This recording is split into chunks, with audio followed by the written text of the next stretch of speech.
Olá, pessoal, bom dia, sejam muito bem-vindos. Queria dar boa-vinda novamente a todo mundo que está aqui hoje e dizer que é um prazer estarmos aí no 7º Let's VAT Talk, agora com um tema para lá de interessante, polêmico, difícil, complexo, mas eu estou aqui com um time fora de série e eu tenho certeza absoluta que se vocês não saírem daqui mais informados, vocês vão sair, desculpa a expressão, putos da vida, de saberem que a gente tem um sistema caótico.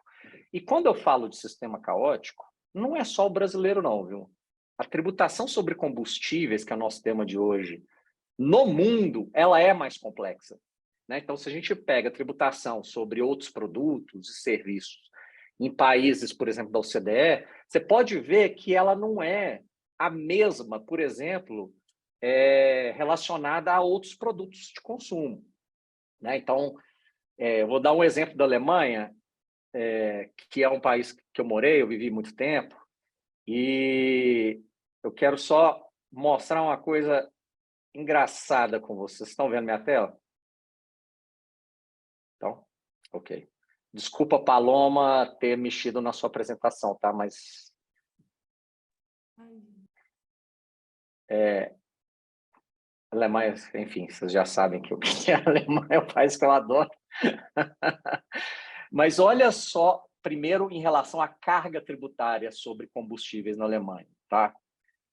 Aqui, lógico, foi modificado, mas é uma placa, aquelas placas quando você chega num posto e já vê assim. Na Alemanha também é uma obrigação você informar o preço dos combustíveis de forma visível para o consumidor. Do lado esquerdo, tá assim, abastecer, e aí com os tributos. Quer dizer, os tributos já estão incluídos no preço. Então tá lá, benzina, que é gasolina, tá 2,21. Se super é aditivada, 2,25, isso em euros. A Super Plus, que é aquela com alta octanagem, 2,28. E o diesel, 2,31. Esses valores são de agosto, quer dizer, do mês passado. E agora, à direita, é o preço dos combustíveis sem os tributos. Vocês podem ver que os tributos representam mais de 50% do preço dos combustíveis também na Alemanha. Então, a carga é mais alta. E lá tem alguns porquês. Porque os valores dos tributos, que são altos sobre os combustíveis, são também para promover ações de combate à poluição, melhora do meio ambiente, transformação energética, né? Incentivar e investir em programas de energias alternativas. Agora vamos quebrar esses valores. Olha lá, a gente acha que a nossa tributação é a única que tem mais de um tributo, né, sobre o produto. Aqui, benzina, que é gasolina, que é esse quadro no meio, a gente tem o preço sem tributos, que é esse 1,03. A gente tem um imposto que chama Energiesteuer, que é um imposto sobre energia.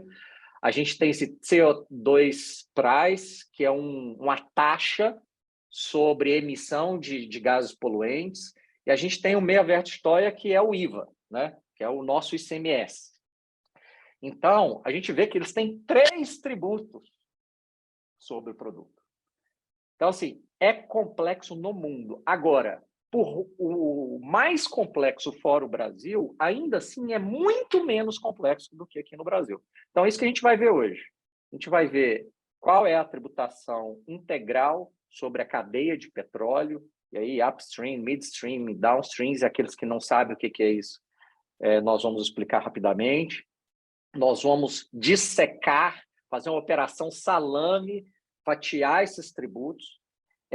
A tributação sobre os combustíveis, ela foi alterada recentemente, ela vem sendo alterada, vocês têm acompanhado na mídia, e a gente vai discutir aqui quais são esses pontos sensíveis dessas alterações, o que foi alterado ainda não é implementável, a briga que existe também entre estados e União, enfim.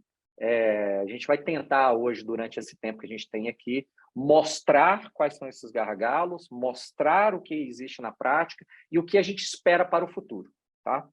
Eu vou parar minha a apresentação aqui. Desculpa, Paloma, por ter mexido na sua bela apresentação. É E todo já dia vou um 7x1 passar. diferente, né? E aí já também falar um pouquinho, porque tem rostos novos aqui hoje.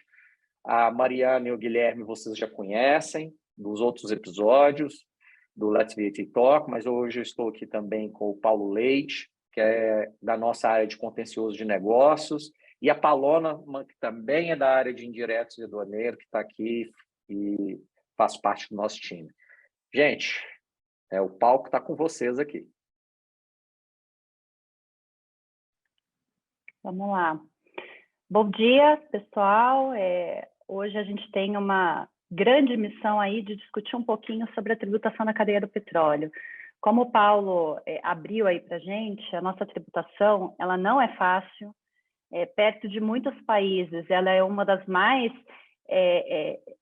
que dá muito mais trabalho, tanto para entender como para efetivamente implementar e cumprir com todas as determinações que ela diz, né?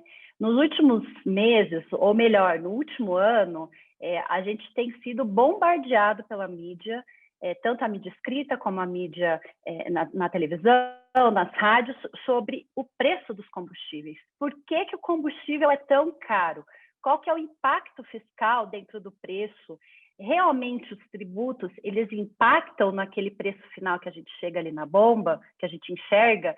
Existe alguma forma do governo, seja o governo federal ou o governo estadual, minimizar os impactos fiscais dentro desse preço que a gente enxerga ali no final? Então, a gente tem tido muitas discussões. Esse ano a gente teve duas grandes legislações importantes que mudaram sensivelmente a nossa tributação, e é o que a gente vai passar e dispor um pouquinho para vocês. O mais importante para a gente entender um pouco, começar a entender como que funciona a tributação dos combustíveis, como que a gente chega naquele preço final, é entender como que é a operação da indústria do petróleo como um todo.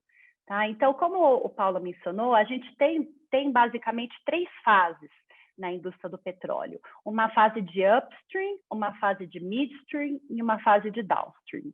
Na fase de upstream, é toda aquela fase de exploração e explotação do petróleo. Toda aquela fase de estudos técnicos, extração, identificação dos postos de onde tem aquele petróleo, onde é viável a extração dele. Tá? A partir desse momento, uma vez que o petróleo é extraído, a gente passa para uma nova fase, que é a fase de refino. Então, hoje, a gente tem alguns players privados entrando nesse mercado de refino com a desestatização da Petrobras. E depois que o combustível ficou pronto ali no refino, a gente passa para uma fase de distribuição. E aí a gente tem inúmeras empresas que atuam nesse mercado, tanto na distribuição como no varejo, que é o que a gente chama de downstream. O que muda, né? Qual que foi uma das grandes alterações relevantes? Antes, até 2016, a gente tinha operações de exploração dessas jazidas de petróleo e refino sendo realizada dentro de uma mesma unidade produtiva. Então, basicamente, a Petrobras ela era responsável por fazer tudo. Então, ela era responsável de ali extrair o petróleo, ela que fazia todo esse trabalho de extração, tanto em terra como no mar, e a fase subsequente de refino. A partir de 2016, foi implementado um plano de desestatização da Petrobras. Qual que foi o intuito deles, né? Vamos trazer novas empresas privadas para que a gente consiga até ganhar mais mercado, especializar naquilo que para a Petrobras seria mais importante, que é a exploração e a extração do petróleo. Então, a ideia deles foi, vamos passar o refino, que é o midstream, para empresas privadas. Então, a partir de 2016, a gente tem aí um movimento para a desestatização das refinarias, trazendo novos players do mercado privado para esse setor. A fase de exploração, ela continua sendo um monopólio da União, então a Petrobras ela tem a prerrogativa de fazer essa extração, mas a gente sabe que a exploração em si, ela também é realizada por meio de consórcios, mas sempre capitaneado pela Petrobras. E aí agora a gente tem o refino não apenas da Petrobras, mas também a iniciativa privada, né? Hoje a gente tem já 3 refinarias que eram da Petrobras e que foram passadas para a iniciativa privada. A gente tem a refinaria na Bahia, no Amazonas e no Paraná. Existem outras refinarias em outros estados que também estão aí na fase de negociações, mas que os negócios ainda não foram fechados, mas as nossas expectativas é que todas essas demais refinarias, com exceção das grandes que ficam aqui em São Paulo e no Rio de Janeiro, as demais passem aí para a iniciativa privada e a gente tenha mais competitividade no setor. Entrando mais especificamente na tributação dos combustíveis, né, como é que funciona? Em termos gerais, como eu mencionei para vocês, antes a gente tinha a exploração e o refino dentro de uma mesma unidade produtiva. Então, quando que começava a tributação? A tributação, ela efetivamente iniciava a partir do momento em que aquele combustível era finalizado. Hoje, com essa segregação entre quem faz a extração e a exploração do petróleo e quem faz o refino efetivamente daquela mercadoria, a gente passa a ter um deslocamento do início da tributação. Então, esse óleo de petróleo que é o insumo principal dos combustíveis, antes ele estava dentro de uma mesma empresa, agora a gente passa a ter uma operação de comercialização antecedente. Essa operação, ela está sujeita à tributação, seja pelo ICMS, porque aqui a gente está falando de uma circulação física e jurídica de mercadoria, seja pelo PIS e COFINS, porque a gente tem receitas tributáveis. E, a partir da refinaria, a gente segue a tributação geral dos combustíveis que a gente já tinha e que continuam existindo. Mas como é que funciona, né? A gente tem tributos federais, tributos estaduais. Passando para os mais simples, digamos assim, se é que a gente pode dizer que os tributos federais são simples, porque eles também têm algumas peculiaridades, né? Mas quando a gente fala dos combustíveis em geral, todos eles, seja a gasolina, o diesel, o GLP, querosene de aviação e outros subprodutos também, que não são combustíveis propriamente ditos, mas derivam ali do refino, como a nafta, todos eles estão sujeitos ao que a gente chama de regime monofásico de PIS e COFINS. O que é isso? O legislador ele optou por concentrar a tributação do PIS e da COFINS na refinaria. E como que isso é feito, né? Se vocês olharem essa tabelinha, todos esses combustíveis eles possuem alíquotas bem majoradas. Então, se a gente pensar que uma alíquota geral dentro do regime não cumulativo é 9,25, aqui a gente está falando de uma alíquota que só o COFINS, por exemplo, da gasolina, é quase 24%. Então, são alíquotas muito maiores do que as alíquotas incidentes normalmente sobre a receita das empresas. E as demais etapas da cadeia, o PIS e COFINS é desonerado. Então, a gente tem ali uma redução de alíquota zero. Então, todo o PIS e COFINS incidente sobre essa operação recai sobre a refinaria. Mas essas alíquotas aqui são muito grandes. De fato, são muito grandes. Então, qual que foi uma opção do legislador? Vamos instituir um regime especial de tributação e pagamento do PIS e da COFINS. E como seria esse regime optativo? Seria o pagamento de valores fixos por unidade de medida. Então, alternativamente a eu pegar aquelas alíquotas grandes e incidir sobre o preço do combustível, o legislador autorizou que cada refinaria opte pela adoção desse regime e passe a recolher valores fixos de PIS e de COFINS sobre o metro cúbico. Pode falar. É só até esse momento. É engraçado que eu falei que a tributação sobre combustíveis na outra parte do mundo é ultra complexa. Você nem acabou a sua apresentação e a gente já passou o mais complexo. Exato, e nem é o mais complexo da nossa tributação PIS e COFINS. Calma, você nem chegou ainda lá, né? É isso aí. Exato, exatamente. Então, a gente tem uma opção desse regime especial que, em tese, teoricamente, é mais simples e é o que a gente vê sendo adotada aí pelo mercado. Uma ressalva que a gente faz aqui, que a gente vai tratar mais na frente, é que as alíquotas de PIS e COFINS foram reduzidas a 0 até o final do ano. Então, até o final do ano, a gente tem uma operação desonerada. Tá? Além do PIS e da COFINS, a gente tem um outro tributo federal que também incide sobre esses combustíveis, que é a CID. O que é essa CID de combustíveis? É uma contribuição de intervenção no domínio econômico que, em tese, incide ali sobre todos os combustíveis. Então, gasolina, diesel, óleo combustível e todos os demais combustíveis. A gente tem uma tributação efetiva disso para todos os combustíveis? Não. A gente tinha no passado essas contribuições, elas passaram a serem reduzidas ao longo do tempo e hoje, entre aspas, inclusive, a gente tem apenas a tributação da CID de combustíveis sobre gasolina. E aí há uma ressalva que até 31 de dezembro também a gente tem uma desoneração da CID de combustíveis sobre essa gasolina, que foi reduzida a 0 aí pelas novas leis instituídas nesse ano. Ok? Passando aí para os tributos estaduais, né, que é o grande... começa aí realmente a grande confusão. E o porquê, né? A gente tem um sistema que foi desenhado pela nossa Constituição que privilegia o recolhimento do ICMS ao estado onde aquele combustível efetivamente vai ser consumido. O porquê que a legislação optou, a Constituição, ela optou por fazer, por seguir esse parâmetro, né? Porque ela disse assim, olha, para os estados produtores que fazem a extração desse petróleo, está garantido o recolhimento do royalties sobre o petróleo. Então, eles já têm aí uma receita tributária financeira, digamos assim, assegurada. Então, em razão disso, o Constituinte de 88 optou por deslocar o ICMS para o estado onde aquele combustível vai ser efetivamente consumido. E até pensando que essa previsão ela tem muita lógica por trás. Porque hoje a gente tem refinarias localizadas em pouquíssimos estados no Brasil.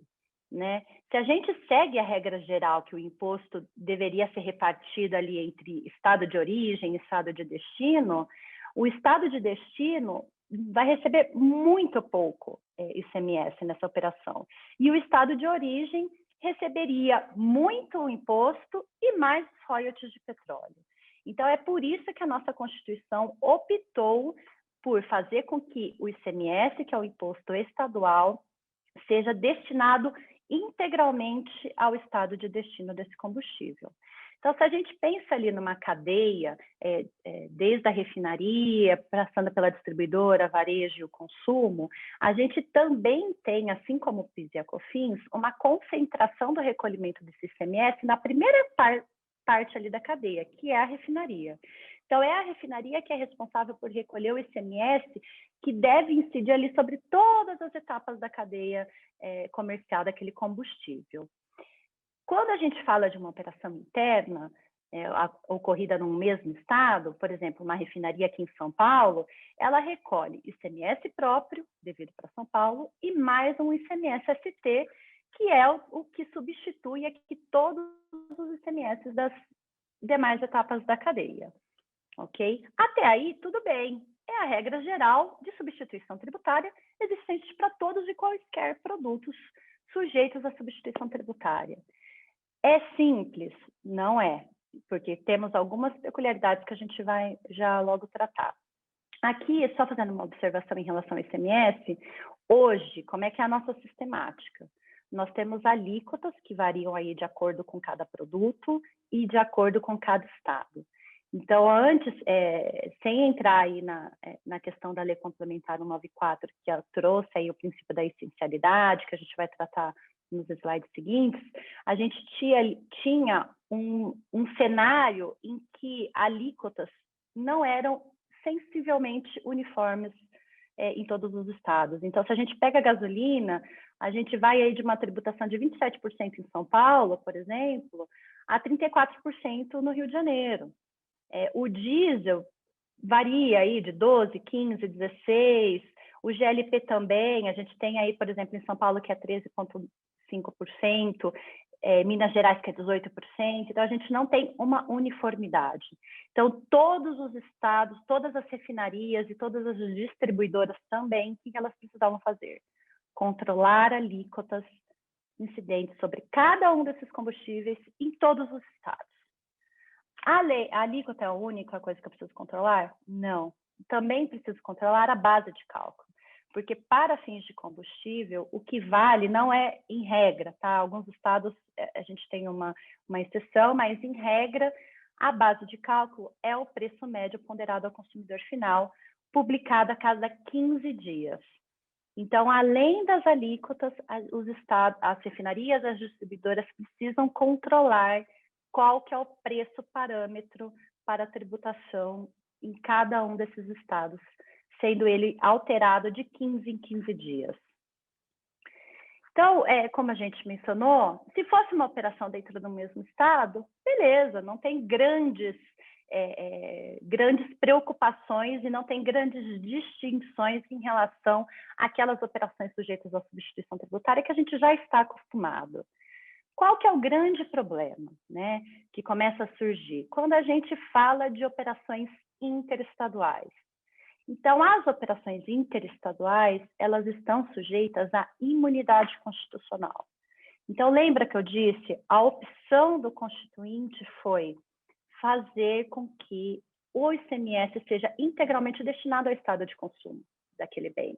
Por quê? Porque o estado de origem aqui da refineria já tem os royalties de petróleo. Então, essa operação de saída, pela Constituição, conforme determinado no artigo 155, replicada pela Lei Complementar 87 de 96 e por todas as legislações estaduais, a saída do combustível em uma operação interestadual, ela não está sujeita à tributação pelo ICMS. Por quê? Exatamente por causa dessa imunidade constitucional. Ah, mas não tem tributação, então, nessa operação? Sim, existe uma tributação. Nesse caso, a gente tem a obrigatoriedade de recolhimento do ICMS-ST. Então, a refinaria, ainda assim, por mais que eu não tenha aqui um ICMS a recolher, ela é obrigada a recolher de forma antecipada o ICMS devido àquele estado em que ela está mandando aquele combustível e que, teoricamente, é o estado onde vai ser consumido. Tá? As demais etapas de cadeia, elas não são tributadas pelo ICMS exatamente porque todo o imposto já foi recolhido de forma antecipada aqui pela refinaria. Uma dúvida que surge e que impacta diretamente ali na formação dos preços dos combustíveis a Constituição, ela diz que nas operações interestaduais não incide ICMS. Ao mesmo tempo que ela diz isso, ela fala num outro inciso, ela diz o seguinte: a não incidência de ICMS, a saída com isenção, não incidência ou não tributação, faz com que o contribuinte de origem tenha que estornar os créditos de ICMS relacionados a essa operação. Qual que é a dúvida que surge aqui? A refinaria, quando ela pratica essa operação interestadual, que não é tributada pelo ICMS próprio, mas não é por uma opção do constituinte que destina o ICMS integralmente para o estado de destino. Tá? A refinaria, ela é obrigada a estornar esses créditos, porque se ela é obrigada a estornar esses créditos, isso impacta diretamente no custo daquele bem. Né? Pensem, o ICMS ele deveria ser um imposto não cumulativo. Então, tudo aquele imposto que eu paguei numa etapa antecedente, de insumos que eu utilizei diretamente na minha produção, eu estou autorizado constitucionalmente a compensar com o meu ICMS devido na saída do produto final industrializado. O porquê que aqui, por uma opção do constituinte, a refinaria deveria estar sujeita a essa regra e se tornar esses créditos, né? Na nossa opinião, isso não deveria acontecer. Na nossa opinião, a gente está diante de uma operação que não estamos falando de uma não tributação, essencialmente, mas de uma imunidade constitucional, e a operação ela é tributada. Só que ela é tributada para o estado de destino. Por quê? Por uma opção da Constituição. Vamos supor, tirando essa questão de venda direto para uma distribuidora em outro estado, a gente sabe que a nossa economia ela não é cíclica. Então, aquela operação que teoricamente aconteceria, deveria, né, acontecer dentro de um mesmo estado, pode ser que não aconteça. Então, vamos supor que essa distribuidora que comprou da refinaria aqui em São Paulo, ela não venda para os postos de combustíveis aqui em São Paulo, mas ela opte por vender esse combustível para uma outra distribuidora localizada num outro estado. A nossa Constituição, ela diz que a operação interestadual não incide ICMS. Por quê? Por causa da imunidade constitucional. Como é que fica, então, o estado de destino? Aqui no nosso exemplo, Minas. Ele não vai receber nada de ICMS? E aí, o que o convênio 110, que trata dessas operações, menciona? Não. Na verdade, aquele ICMS-ST que você recolheu, que a refinaria recolheu para o estado de São Paulo, ele deve ser repassado ao estado de destino.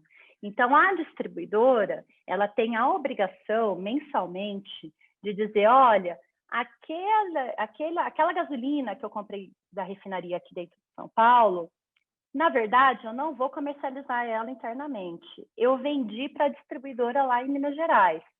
Aonde que eu faço essa informação? Numa obrigação acessória chamada SCANC. É com base nessa obrigação acessória que é entregue tanto para o estado de origem, Minas Gerais, São Paulo, desculpa, quanto para o estado de destino, Minas, é que ambos os estados vão saber, opa, aquele ICMS que foi recolhido para São Paulo, eu preciso repassar para Minas Gerais. Em Minas Gerais vai falar, opa, o meu contribuinte aqui em Minas recebeu um combustível lá de São Paulo. Ele informou no SCANC que já tinha sido retido esse ICMS. Então, São Paulo, me dá aqui o valor do imposto que você recebeu, mas que você não tem o direito de ficar com esse valor. Então, todo esse controle é feito por uma obrigação acessória chamada SCANC. É tão simples. Que é um dos pontos que mais dão problema também, né, Mari? Mais dão problema. E o porquê? Muitas distribuidoras não têm um controle tão acirrado de quem que eu comprei, as quantidades, porque aqui no nosso exemplo, a gente trouxe assim, o mais simples possível, que é essa distribuidora comprando internamente. Mas pode ser que essa distribuidora tenha comprado de um terceiro estado. Então, ela vai ter que informar, olha, parcela dessa gasolina eu comprei internamente, parcela eu comprei de outro estado. Então, estados, se resolvam e mandam o ICMS lá para Minas Gerais, porque é para quem eu destinei, no final do dia, esse combustível que eu comprei. Então, a gente tem aí muitas autuações nesse sentido, por falta de informação, falta de um controle acirrado sobre isso. E, para além disso, existe uma obrigatoriedade de eventual complementação desse ICMS. Por quê? Não sei se vocês lembram, mas eu disse no slide anterior que hoje a gente tem, e aí com a ressalva das novas leis complementares, um sistema em que cada estado tem a competência de estabelecer alíquotas de ICMS, que são as mais diversas possíveis, e bases de cálculos, que são os preços médios parâmetros de venda diferentes. Então, a alíquota de São Paulo para gasolina, por exemplo, ela não é a mesma que a alíquota de gasolina instituída por Minas Gerais. O preço médio parâmetro de venda utilizado como base de cálculo em São Paulo não é o mesmo que o preço médio de venda em Minas Gerais. Então, quando a distribuidora fizer essa operação, além dela informar dentro dessa obrigação acessória, que é o SCANC, que, olha, São Paulo, repasse esse ICMS que a refinaria recolheu para o estado de Minas Gerais, essa distribuidora ela precisa fazer o seguinte cálculo: o imposto que foi retido pela refinaria aqui é de fato o imposto devido ao estado de Minas Gerais? Ou existe ali algum resíduo, ou seja, alguma diferença que eu preciso recolher, seja porque a base de cálculo é maior do que a base de cálculo de São Paulo, ou porque a alíquota daquele combustível especificamente é maior do que o estado de São Paulo. Se houver, a distribuidora ela precisa complementar esse ICMS. E aqui a gente também tem inúmeras autuações por falta de complemento adequado desse imposto. Tá? E aqui as demais etapas da cadeia, como eu mencionei anteriormente, não são tributadas porque a gente já teve o recolhimento de forma antecipada do ICMS-ST. Até aí, tudo bem? Eu sei que é muita informação, né? E aqui a gente só faz uma ressalva... Tudo bem não, né, Mari? Tudo bem não tá, né? Eu acho que o que mais não existe aqui é tudo bem. Exato. E aqui deixa eu fazer uma ressalva, né, que é um complicômetro a mais, que não é objeto da nossa discussão aqui hoje, mas que é importante a gente mencionar. A gasolina que a gente pega ali, que abastece o nosso carro, ou o diesel que a gente abastece o nosso carro ali no posto de combustível, eles não são só gasolina ou só diesel. Regulatoriamente, a gente tem uma mistura desses combustíveis. Então, a gasolina, a gente tem ali um percentual dessa gasolina que é etanol anidro. A gente tem um percentual do diesel que é biodiesel. Esses biocombustíveis que são incorporados a esse combustível, ele continua sujeito à regra geral de ICMS. Então, toda essa regra aqui que eu falei não se aplica para esses biocombustíveis. A regra continua sendo divisão da tributação na origem e no destino, que é um complicômetro a mais. Okay? E o que isso afeta, né? Como que a gente... todo esse imbróglio tributário aqui acaba impactando diretamente no custo final daquele combustível. Então, se a gente pega aí valores... isso daqui está um pouco defasado, né? Porque a gente teve guerras, crises energéticas que aumentaram aí o preço do petróleo, mas se a gente pegar os dados divulgados pela ANP no meio do ano passado, a gente vê que na gasolina, por exemplo, 40% do preço ali final das bombas, uma estimativa, são tributos. Desses 40%, quase 28% é o ICMS. Então, todos esses custos, todas essa necessidade de custo, de controle de o que é recolhido na origem, o que eu preciso complementar, tudo isso vai somando ali na cadeia de combustíveis e muitas vezes vai agregando valor àquele produto final. E o mesmo acontece com o diesel. Então, é por isso que a gente tem ali, quando a gente fala que o peso fiscal, o peso dos tributos dentro do combustível final é grande, ele é realmente muito grande. Sem contar na questão de que dentro do custo, efetivamente, ali, do combustível, né, dentro dessa margem aqui de venda, do preço do produtor, desculpa aqui no nosso exemplo, desses 33%, a gente tem diversos outros custos tributários que não são incluídos diretamente ali na operação, mas que são levados em consideração para fechar esse valor base. Tá? O que mudou, né? A gente tem aí essa confusão da tributação, eu acho que PIS e COFINS ele é um pouco difícil, mas ele é menos complexo do que esse sistema do ICMS. E aí a gente tem uma discussão muito grande de que dá para simplificar esse sistema, né? Em 2001, a Emenda Constitucional 33, ela estabeleceu que caberia à lei complementar estabelecer os combustíveis e lubrificantes em que o ICMS passaria a incidir uma única vez. Então, qual que foi o objetivo dela? Olha, vamos acabar com essa discussão inteira de se se é devido à substituição tributária, quem tem que recolher, quem tem que complementar, como é que faz o repasse efetivamente. Vamos instituir um recolhimento único. Esse recolhimento único continua sendo devido ao estado de consumo daquele combustível, as alíquotas deveriam ser uniformes e poderiam ser aí específicas por unidade de medida ou a alíquota normal que a gente sabe, que a gente viu que é o nosso sistema hoje, que é um percentual sobre uma base de cálculo. Isso existe desde 2001. A gente passou 20 anos sem nenhuma discussão sobre uma potencial regulamentação disso. No final do ano passado, e aqui está 2001, mas é 2021, o governo federal ele ajuizou uma ação declaratória no STF por omissão, com o objetivo de forçar o Congresso Nacional a editar uma lei complementar para regulamentar isso. Tá? E essa ação declaratória, ela acabou, de fato, culminando aí na edição da Lei Complementar 192. Então, hoje, a gente teve aí no começo do ano a edição da Lei Complementar 192, regulamentando esse imposto. O que muda, né? O que a gente está falando? A lei complementar, ela definiu ali quais são os combustíveis, basicamente gasolina, diesel, GLP. As alíquotas devem ser valor fixo por unidade de medida, elas poderão ser restabelecidas ou reduzidas no mesmo exercício. Cabe aos estados a chegarem aí num consenso de qual deveria ser essa alíquota, e continua aí um sistema de câmara de compensação. A nossa dúvida é, isso simplificou, de fato, o sistema? Reduziu a sonegação?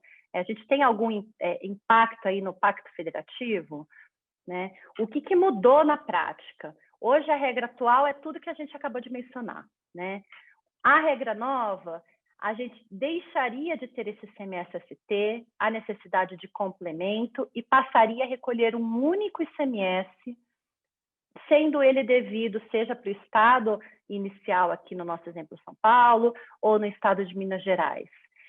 Teoricamente, o sistema estaria muito mais vantajoso e simplificado, porque eu passaria a ter não mais que controlar a legislação de 26 estados, mais o Distrito Federal, mas a gente passaria a ter uma única alíquota aplicável para todos os estados, sendo essa alíquota um valor fixo por unidade de medida. Então, teoricamente, seria muito mais simples. Na prática, será que vai realmente mudar? Né? E aí a gente tem alguns problemas que podem vir a acontecer e que a gente não está vendo muitas discussões. Né? Então, vamos pensar numa cadeia em que a refinaria ela comprou ali inúmeros insumos na operação dela. Então, ela comprou óleo de petróleo, ela comprou catalisador, ela comprou inúmeros produtos químicos que vieram tributados e que ela pode apropriar crédito de ICMS para compensar com os débitos da operação subsequente. Então, vamos supor num exemplo em que essa refinaria ela tem um saldo credor de 100 milhões e ela vende para uma distribuidora dentro do mesmo estado com um débito de 90 milhões. Tá? Nesse período, ela teria algum ICMS a recolher para esse estado? Teoricamente, não, né? Porque a gente tem aí 90 menos 100, eu ainda assim acumulo um crédito de 10 milhões, ainda mantenho um saldo credor de 10 milhões. Agora, vamos supor que essa refinaria vende para uma distribuidora lá no Paraná. Essa operação passa a não mais ser sujeita à imunidade. Agora, a gente está falando da incidência de um ICMS único, um ICMS monofásico. Essa operação, vamos supor que a gente tem um débito de 50 milhões. A dúvida que surge é, eu posso utilizar os 10 milhões aqui de saldo credor remanescente para compensar esses 50 milhões? Ao nosso ver, deveria ser possível, né? Mas lembrem que, em relação a outra operação completamente diferente, mas não sei se vocês lembram da discussão do DIFAL devido ao estado de destino, o DIFAL sempre foi recolhido, calculado e recolhido de forma autônoma. Então, é possível que os estados lá de destino digam, não, A Constituição e a Lei Complementar 192 manteve o que está na Constituição, dizendo que o ICMS é integralmente devido ao estado de destino.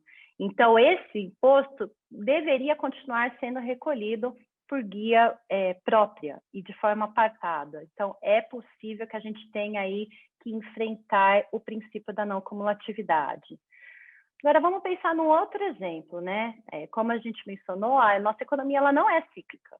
Vamos pensar que eu vendi para uma distribuidora em São Paulo, mas essa distribuidora em São Paulo revendeu para aquela distribuidora em Minas Gerais.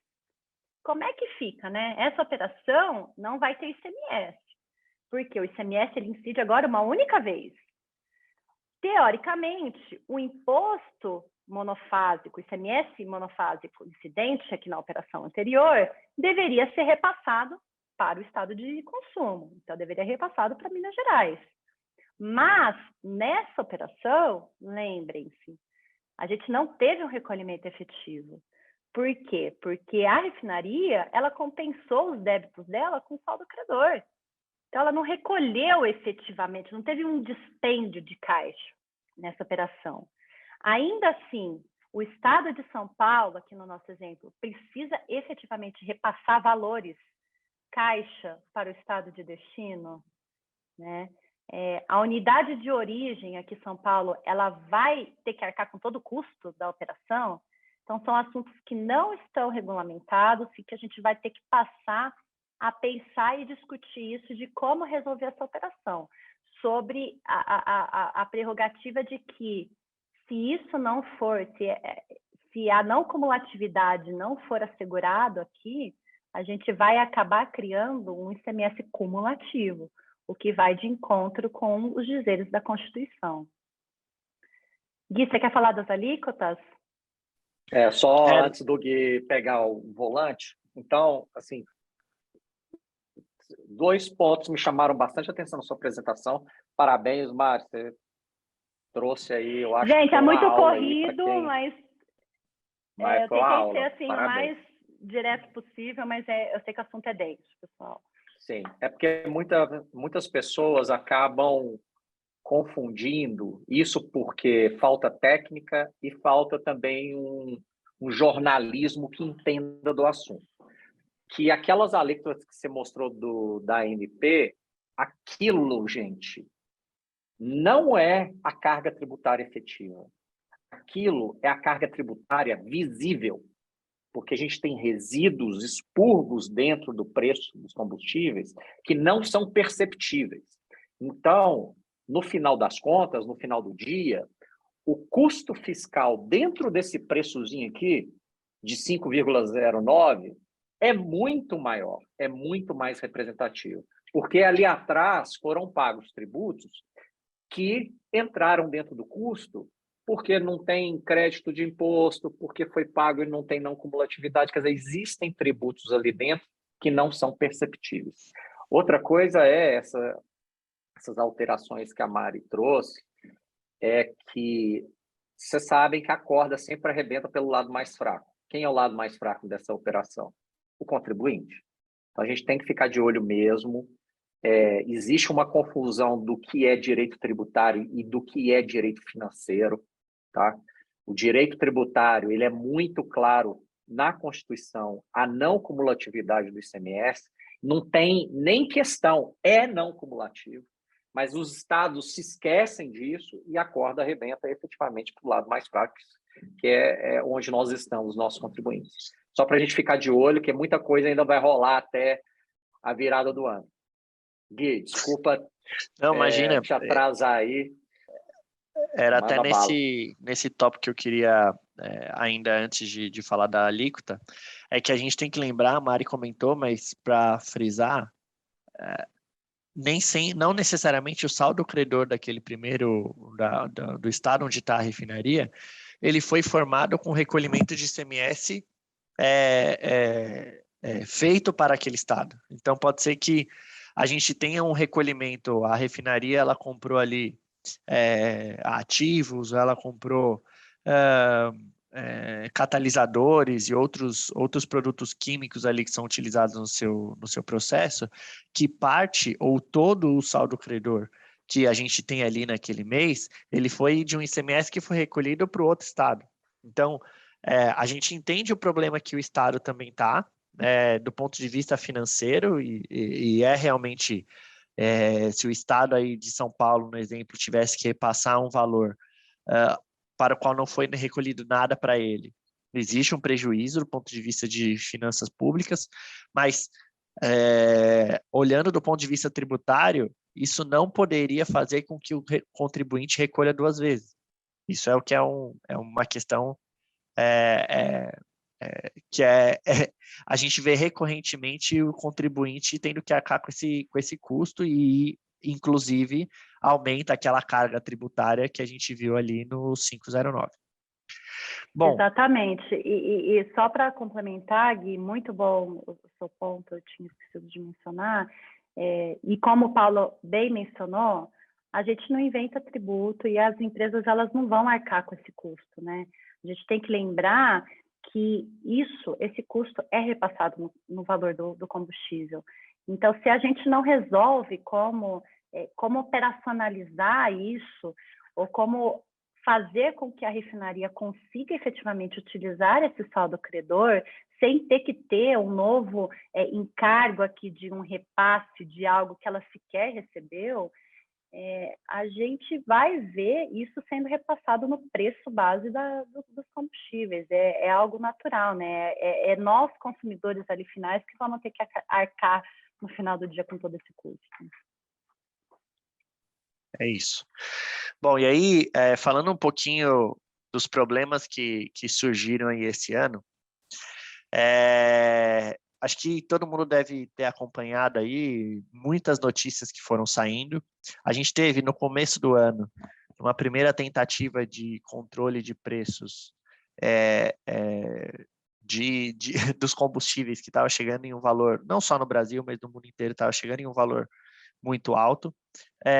A primeira tentativa que a gente teve aí foi a aprovação de da Lei Complementar 192, que foi a aprovação super recorde aí, inclusive sanção, que instituiu a previsão que tem na Constituição para uma alíquota uniforme sobre combustíveis. De acordo com a Constituição, e é o que a Lei Complementar 192 ela traz, essa alíquota ela deveria ser só uma e calculada com valor fixo por unidade de medida. Então, se a gente está falando aí um valor de R$1 por litro de gasolina, por exemplo.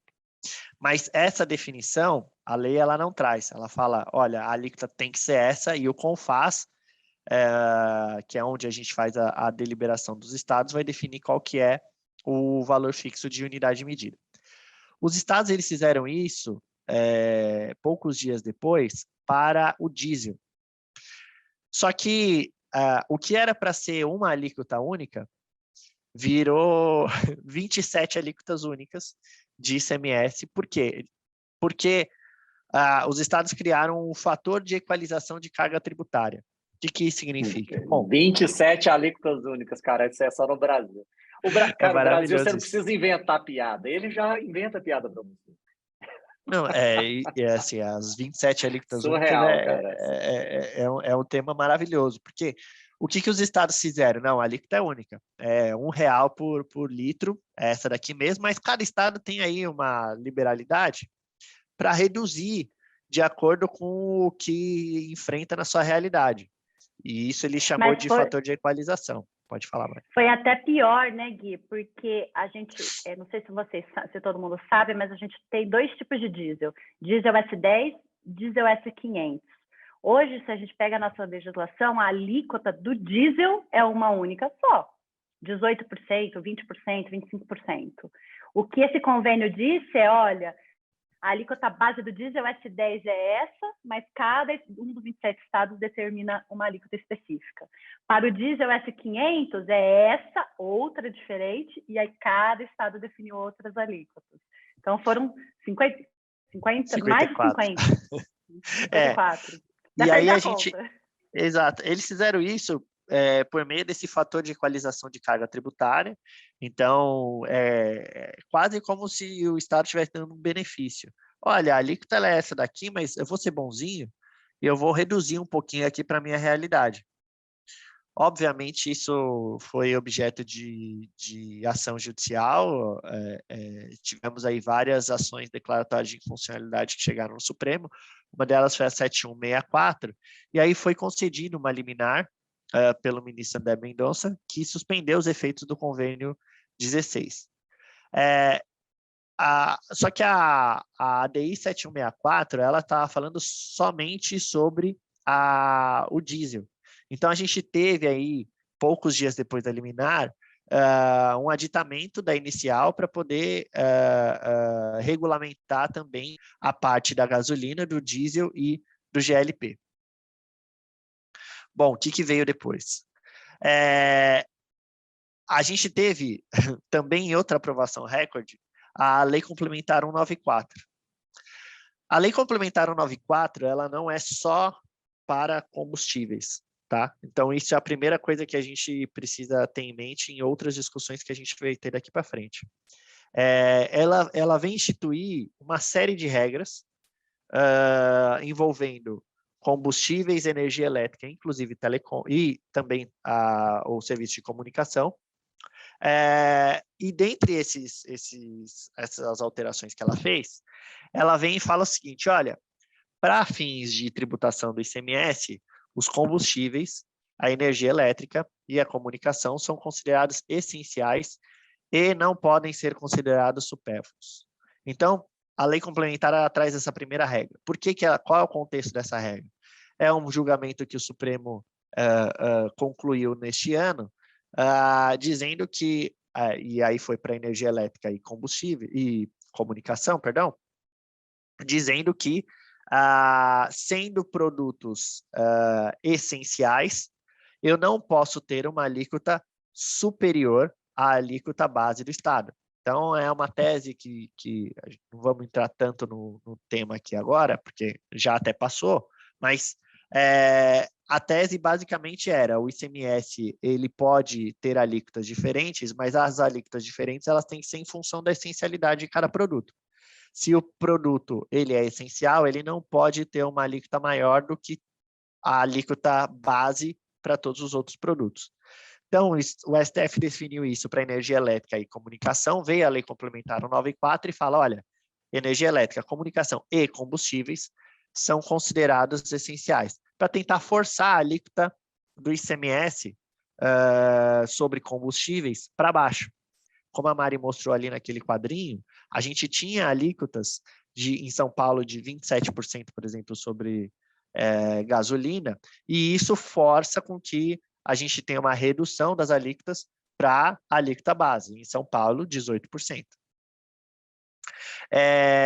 Aí ela traz lá uma regra falando que o ente competente em cada um dos estados pode aplicar alíquotas reduzidas como forma de beneficiar consumidores gerais. Isso ele está falando de energia elétrica e comunicação, mas também de combustíveis.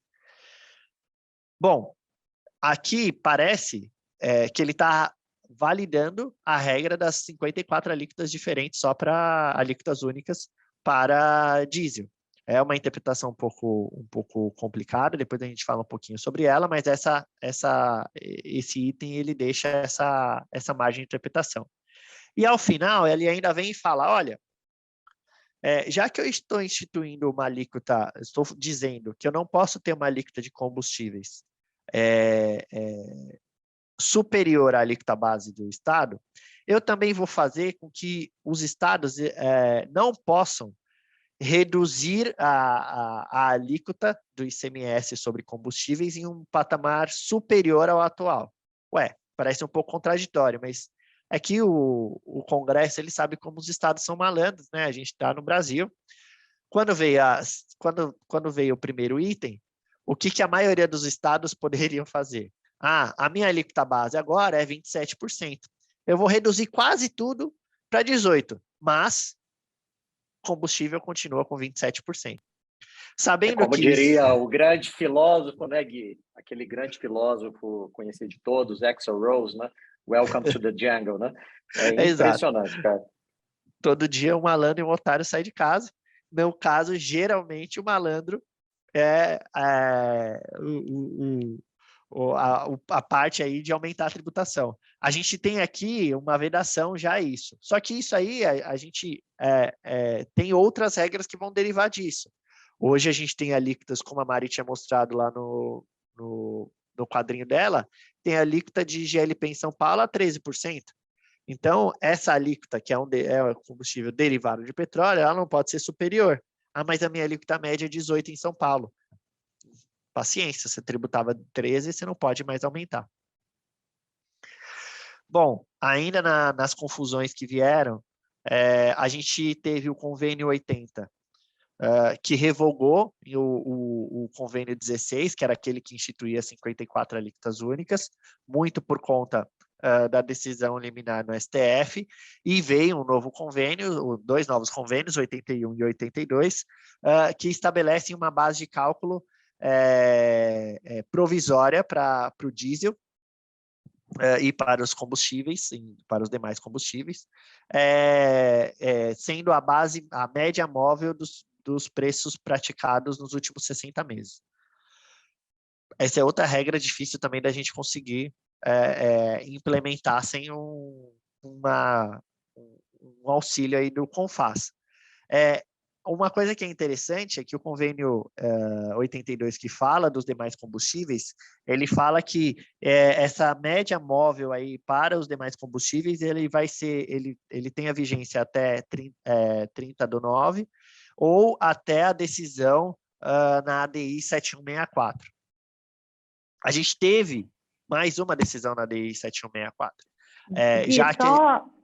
Só uma observação, é esse convênio 81 e 82 que permitiu que hoje a gente tenha aí preços um pouco menores do que a gente estava observando anteriormente, né? Porque se a gente considera média móvel dos últimos 60 meses, a gente está falando de períodos em que o preço do combustível estava muito menor do que o que a gente observou aí no início do ano. Então, foi por isso que o preço final ali na bomba realmente caiu aí bem, né, nesses últimos meses.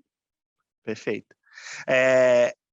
A última coisa que a gente teve aí, bem recente, na semana no início dessa semana, foi uma nova decisão do ministro André Mendonça, que ele acata, então, o pedido, o aditamento que foi feito na liminar para conceder aos estados um prazo de 30 dias para a implementação do ICMS monofásico, inclusive com as adaptações ao SCANT e a nota fiscal eletrônica. É curioso ele dar esse prazo de 30 dias, porque na semana passada a gente teve uma outra palestra que uma representante da Secretaria da Fazenda de um dos estados falou assim, olha, o CONFAS, realmente isso está na pauta do CONFAS para deliberar no dia 9 de dezembro. Quer dizer, no meio da Copa, a gente imagina mesmo que o CONFAS vai se reunir e definir, então, finalmente, a implementação do ICMS monofásico. Esse prazo Quando deveria ser a pauta número 0 do CONFAS. Exato. A gente já tem uma corda no pescoço aí, o CONFAS, então, realmente, ele está tentando empurrar aí tudo com a barriga. E pode ser que essa liminar, dando prazo de 30 dias, e pode ser que ela tenha saído essa semana, porque no final dessa semana, no dia 23, a gente tem uma nova reunião no CONFAS, e pode ser que, em razão dessa liminar, isso entre na pauta. Talvez seja uma tentativa aí do STF de tentar forçar o CONFAS a se manifestar antes do dia 9/12. Uma outra coisa, um outro comentário interessante para a gente poder falar é a comissão especial aí que foi criada pelo Gilmar Mendes. Ela tem como prazo aí para encerrar os trabalhos no dia 1º de novembro, e aí teve vários especialistas que foram convocados aí, doutrinadores no nosso Brasil, que foram convocados para essa comissão especial. Também não é dentro dos 30 dias que o André Mendonça deu prazo. Tudo isso vai acabar embolando o nosso meio de campo aí. Falar um pouquinho, Pá? Antes da Paloma entrar, é engraçado, só para lembrar, gente. A gente tem eleição agora, no início de outubro. Muito provavelmente a gente vai ter segundo turno. Nós temos Copa do Mundo. Vocês sabem que o Brasil ele não funciona como deveria. Aliás, ele não funciona nunca como deveria, mas pior ainda mais. Então, tudo leva a crer que a gente possa ter problemas aí de todas as ordens, né? Como a gente teve um problema que hoje é enfrentado por todo mundo, que é a questão lá do DIFAL, que era para ter sido publicado em determinada data e só foi na virada do ano. Então, essas coisas acontecem no Brasil. Então, tudo pode se esperar. A gente não tem uma matemática, uma equação direta e exata desse ponto de vista. Agora, Paloma, o palco está com você. Bom, diante de todas as controvérsias a respeito das alíquotas do ICMS, incidente nas operações envolvendo combustíveis, é importante a gente entender um pouco melhor a regra da seletividade e o critério da essencialidade para fins de cobrança do imposto. A Constituição, ela estabelece que o ICMS poderá ser seletivo em função da essencialidade das mercadorias e dos serviços. Mas o que isso quer dizer? Quer dizer que o texto constitucional ele permite a diferenciação da alíquota a depender das qualificações aplicáveis para aquela mercadoria ou serviço. Isto é, se são essenciais ou se são supérfluos. E uma vez adotada a sistemática dessa seletividade, necessariamente os estados têm que verificar a essencialidade como um critério. Beleza, essa parte ok, mas o que é essencial? O que é um bem ou um serviço essencial ou supérfluo? Hoje, na nossa legislação, não existe um conceito expresso. O que existem são conceitos da doutrina. E a essencialidade também, ela é mutável, porque ela depende das circunstâncias do tempo e do espaço. Um bem que anteriormente, um tempo atrás, ele era essencial, hoje em dia ele pode não ser, e vice-versa. Aqui, nós elencamos... A não ser torresmo, né, Paloma? A não ser torresmo. Né? Torresmo é essencial desde sempre. Sempre. E sempre será. É isso. E aqui a gente elencou alguns conceitos doutrinários do que seria um bem essencial, mas como resumo, eu acho que a gente pode dizer que bens ou serviços essenciais são aqueles indispensáveis para uma vida digna, para o desenvolvimento das atividades econômicas. E se um bem é essencial, ele tem que ser acessível. E para ele ser acessível, a carga tributária ela não pode ser exorbitante. E, por outro lado, em relação aos conceitos do que seria supérfluo, são os demais bens e serviços que não são essenciais, não são básicos, não são indispensáveis. Eles atendem ao consumo de poucos, eles podem ser cortados do orçamento sem prejudicar a sobrevivência do consumidor final. Esse é um panorama geral. Agora, em relação no contexto jurisprudencial, todo esse racional acerca da essencialidade, ela foi discutida em sede de repercussão geral pelo STF por meio do tema 745. E aí, na oportunidade, o STF, ele verificou, ele analisou a constitucionalidade de uma lei estadual de Santa Catarina, que fixava uma alíquota de 25% sobre energia e sobre serviços de telecomunicação. E aí o STF decidiu que tais bens e serviços, eles são essenciais, e por isso não é possível fixar uma alíquota superior à alíquota geral dos estados, que aqui nesse caso lá em Santa Catarina era 17%. E aí, meses depois, o governo ele pediu, por meio de um ADPF, a limitação da alíquota do ICMS em todas as unidades federadas, também para os combustíveis, não só para energia e telecomunicação. E aí, logo depois, também veio uma ADI 7191, no dia 22 de junho, onde 10 estados e o Distrito Federal eles questionaram dispositivos da Lei Complementar 192, especialmente sobre essa questão de alíquota única e uniforme em todo o território nacional. Inclusive, a partir daí, tanto da DPF 984 quanto da ADI 7191, surgiu a comissão especial mencionada pelo Gui, criada pelo Gilmar Mendes, e que a próxima reunião ainda vai demorar, além dos 30 dias, enfim. E aí, finalmente, no dia 23 de junho, foi publicada a Lei Complementar 194, que reconheceu a essencialidade dos combustíveis. que eles não podem, eles são indispensáveis e não podem ser tratados como supérfluos. Aqui, acho que travou um pouquinho. Dias depois, como previsto, né, já veio os estados e o Distrito Federal e ajuizaram a DI 7195 por óbvio, né, não gostaram da publicação da lei complementar, para que seja declarada a inconstitucionalidade dos dispositivos dessa lei. E aqui um ponto interessante, o que nós temos visto, é que os estados, eles meio que, eles admitiram, eles reconhecem a perda arrecadatória em relação à energia e os serviços de telecomunicação, mas existe uma resistência muito grande para reconhecer a essencialidade dos combustíveis. No máximo, eles reconhecem derivados do petróleo que servem para transporte coletivo ou para transporte de carga, o que seria, assim, como uma justificativa de um bem-estar social. Mas para a gasolina, por exemplo, por ser para o transporte individual, de somente um indivíduo, isso não seria considerado um bem essencial, o que, ao nosso ver, não faz sentido nenhum. Né? E aí nós preparamos em Power BI o resultado de uma pesquisa feita em todos os estados e no Distrito Federal para verificar se a determinação da Lei Complementar 194 havia sido aderida pelos estados. E aqui, por exemplo, vamos pegar o estado do Pará, a gente vê que a alíquota da gasolina, do ICMS para a gasolina, que antes era de 28%, ela hoje está 17%. Um ponto muito interessante aqui é, por exemplo, o estado do Paraná.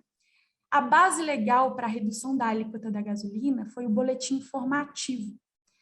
E quando o governo do estado do Paraná, ele fez uma palestra.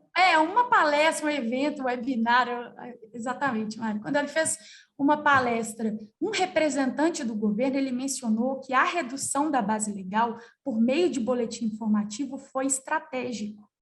Por quê? Se, porventura, o STF julgasse inconstitucional a Lei Complementar 194, os estados eles não precisariam passar por todo o trâmite de alterar a legislação interna de novo.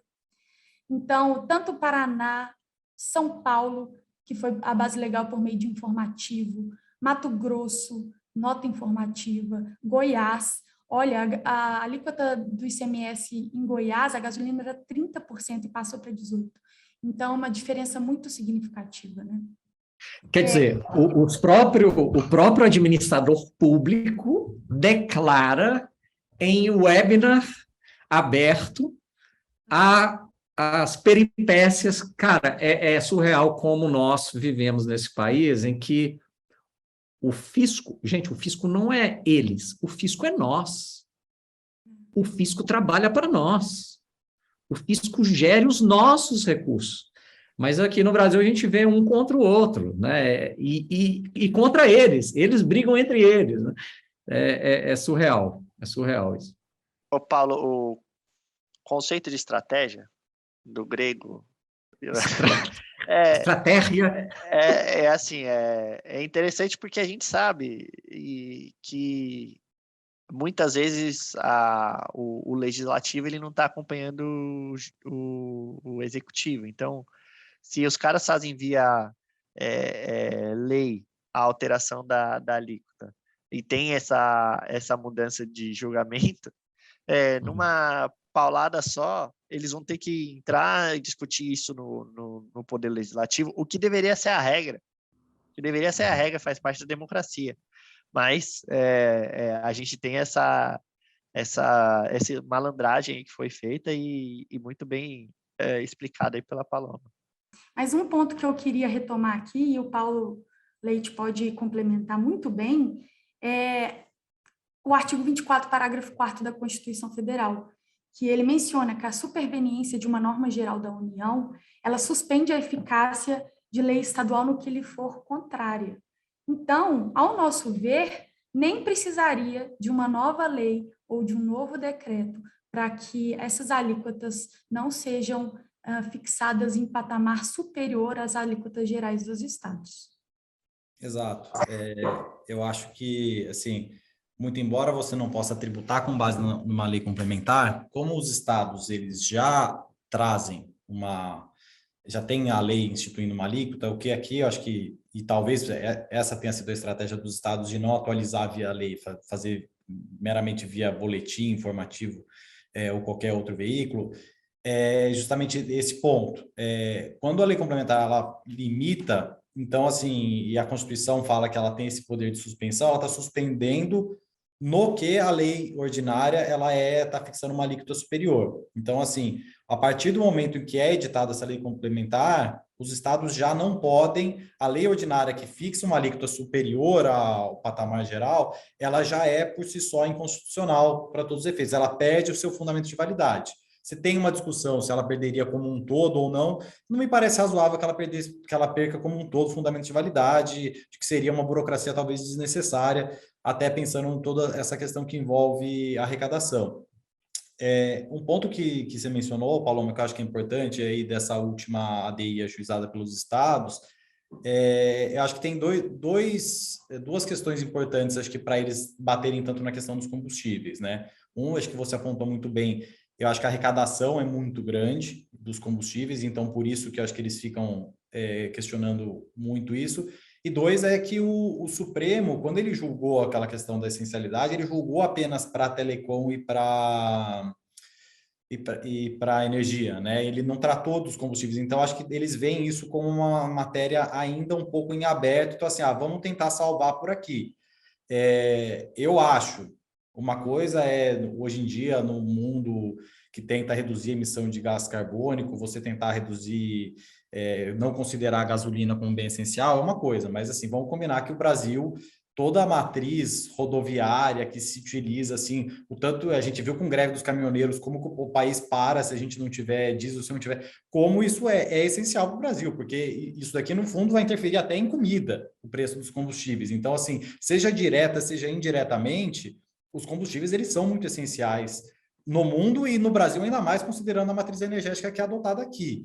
Então, assim, me parece muito difícil que prevaleça isso. Eu entendo os estados, acho que tentarem bater muito nisso, talvez argumentarem nessa linha um pouco mais ambiental, mas talvez pelo Estado, pelo STF ainda não ter julgado, mas o que eles veem também quando o STF julgou para telecom e para energia, ele já fez uma modulação a partir de 2024. Então, assim, eles podem ter o tempo para se adequar, que foi justamente a fundamentação para a modulação. Aqui, para todos os efeitos, efeitos imediatos. Então, assim, é algo que eles não estavam contando, com uma redução com efeitos imediatos, como você bem apontou com base ali no artigo 24. Então, assim, isso compromete todo o orçamento dos estados de maneira abrupta. Então, eu entendo um pouco dessa reclamação dos estados, dessa postura. Não era assim, considerando todo o histórico que a gente tem de embate, de tudo, era a postura esperada deles, considerando que o STF ainda não julgou. Mas como a gente estava discutindo até antes, toda essa questão de essencialidade é muito um conceito fluido, etc. A gente vê, com base no que o próprio STJ julgou lá de insumos, essencialidade, o que é essencialidade, para todos os efeitos, poderia valer até para trás, né? É o que a gente estava discutindo ontem. Gasolina, combustível se tornou essencial hoje? Não, sempre foi essencial. Acho que até era mais. Então, assim, talvez com o tempo vai se tornando menos essencial, mas 5 anos atrás era essencial. Na época que a Constituição foi promulgada, também era essencial. Hoje é essencial. Então, eu acho que, assim, esse capítulo especificamente, eu espero que vai demorar ainda, acho que vai depender acho que ainda um acordo. Essa comissão do Gilmar Mendes, acho que pode, talvez, endereçar um certo acordo nesse sentido, porque eu acho que os estados vão brigar bastante para não ter essa redução, pelo menos de maneira tão imediata. Acho que eles estão observando, porque eles não têm um respaldo para não observar, mas eu não acho que essa briga já está resolvida. Acho que aqui o Paulo Leite ele já comentou, mas só para a gente amarrar o assunto em 2 minutinhos, a gente tem já visto algumas discussões em relação ao Fundo de Combate à Pobreza. Uma das discussões que a gente tem visto aí bom, essa alíquota única, ela engloba já o Fundo de Combate à Pobreza ou pode ter o Fundo de Combate à Pobreza ainda adicional? A nosso ver aqui, a gente tem um argumento super forte para falar que o Fundo de Combate à Pobreza, ele agora, sobre os combustíveis, ele se torna inconstitucional. Por quê? Porque lá na DCT, a gente tem uma regra falando que o Fundo de Combate à Pobreza pode ser instituído para as mercadorias consideradas supérfluas. E a gente tem agora na Lei Complementar 194, não apenas o conceito de combustível é essencial, como ele complementa falando, não pode ser considerado supérfluo. Se ele não pode ser considerado supérfluo, não posso ter o Fundo de Combate à Pobreza. E ao colocar essa expressão é essencial, não é supérfluo, é o que o Paulo Leite acabou de comentar, ele sempre foi, então. Porque a lei ela não pode constituir algo que, isso daqui é essencial e ponto. Ela está declarando que se considera isso essencial. Então, existe aqui um argumento para falar não só que o Fundo de Combate à Pobreza ele não pode ser cobrado daqui para frente, como ele nunca pôde ter sido. E uma segunda questão, a gente também tem um pedido de ressarcimento do ICMS, não só do Fundo de Combate à Pobreza, porque se ela é essencial, a alíquota nunca poderia ter sido superior à alíquota base. E a gente tem aí uma superveniente redução de carga tributária, ou ela nunca deveria ter sido uma alíquota maior do que a alíquota base no Estado. De uma forma ou de outra, são pedidos de ressarcimento que a gente vai ver e a gente espera que ganhe força agora. Claro que com todos os cuidados que a gente tem que ter em pedido de ressarcimento, a observância do 166 quando aplicável do CTN, mas é uma questão aqui que a gente aposta que vai ser uma discussão boa daqui para frente.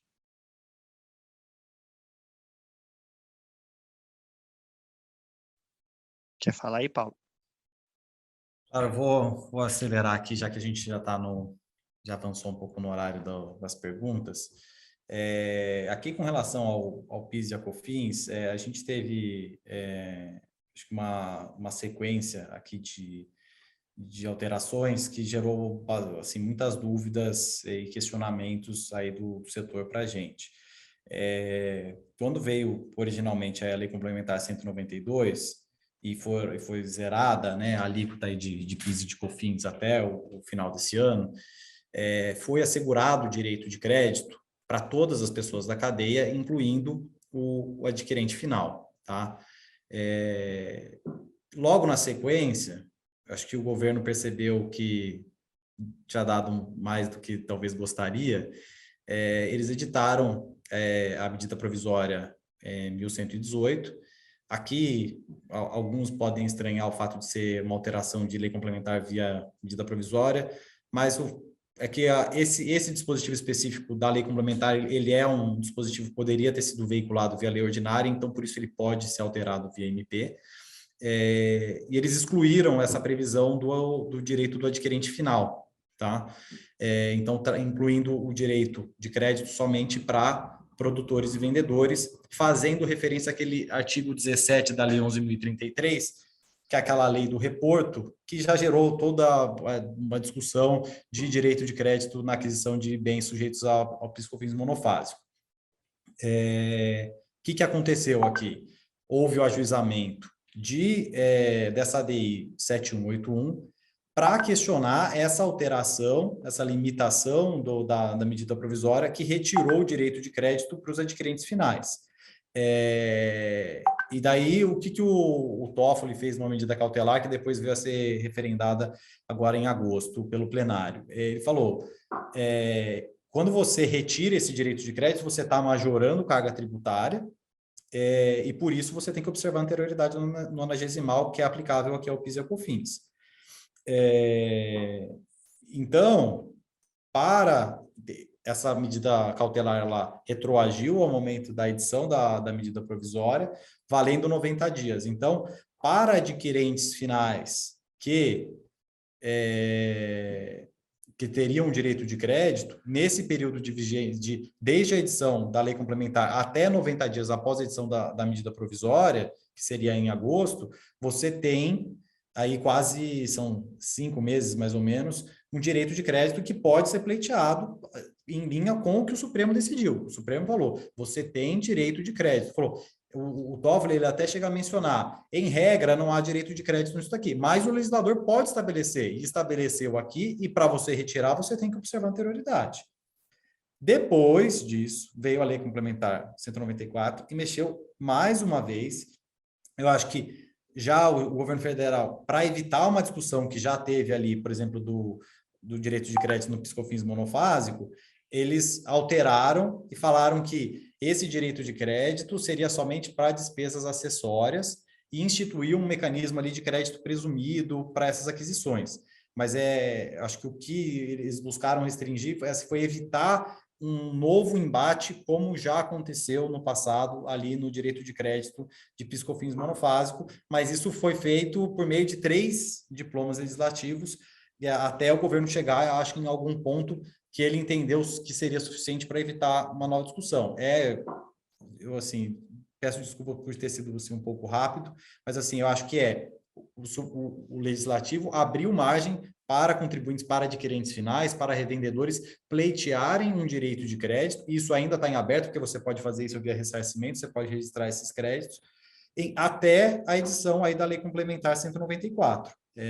Porque foi dado o direito de crédito, por mais que o governo não quisesse, talvez não quisesse, a gente não sabe ao certo, mas foi dado e, ao retirar, isso tem que observar a anterioridade.